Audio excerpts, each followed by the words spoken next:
За зэн байцгаана уу өдрийн мэнд төрхтэй байгаа монголчуудаа бас нэг энэ хилийн хоригийн талаар тодорхой хэмжээний мэдээлэл өгье гэж бодлоо. За хилийн хориг яг ямар үед тавигддаг вэ? Ямар үед хилийн хориггүй гарах боломж байгаа вэ?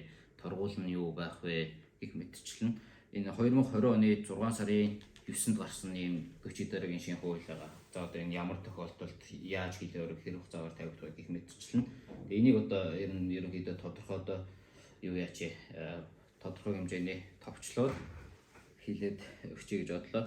За ер нь бол юм байна. Хилийн хориггүй, торгуулгүй гарах боломж байгаа. Тэр нь юу юм бэ гэх юм бол монголчууд орж ирээд 30 хоногийн дотор визгүй төрөхөд одоо аялах эрхтэй гэсэн үг. За энэ 30 хоногийн дотор хилээс гарах юм бол хилийн хориг төлөхгүй, торгуул төлөхгүй. За энэ манай 30 хоногийн хугацаа гэсэн үг.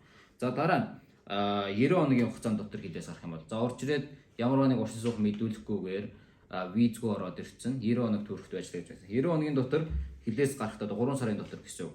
Нэгдүгээр өөрийн хүслээр хилийн хаалган дээр очиод торгуулаа төлөөд гарах юм бол ямар нэг хилийн хориг тавигдахгүй тэр хүн маргааш нь жиргээд ороод ирж болно 90 хоног дотор бол. Бас баригдчихлаа гэж орж ирээд 90 хоног дотор явж байгаа баригдаад тэгээд одоо нөгөө нэг гүчи дараагаас албатан гаргалт хийх юм бол бас торгуулаа төлөөд гарсан тохиолдолд хилийн хориг тавигдахгүй 90 хоног дотор шүү.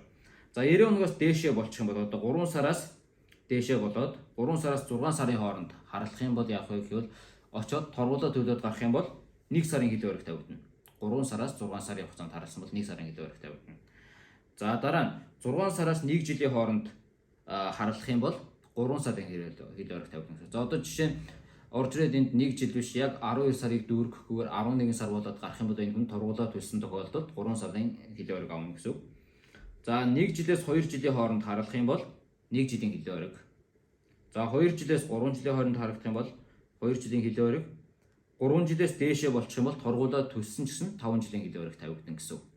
За торгуулаа төлсөн хүмүүст болохоор товчлоод хэлэх юм бол 3-аас 6 сар харлуул 1 сар, 6-аас 1 жилийн хооронд бол 3 сар, 1-ээс 2 жилийн хооронд бол 1 жил, 2 жилээс 3 жилийн хооронд бол 2 жил, 3 жилээс дээш бол 5 жилийн хилийн хориг тавигдана. 90 хоногоос дотгошоо буюу 3 сараас бага хугацаанд харсан тохиолдолд торгуулаа төлөөд гарчаад ирээд ороод ирж болно. За ийм байна. За торгуулаа төлөөгүй тохиолдолд яах вэ гэж байна.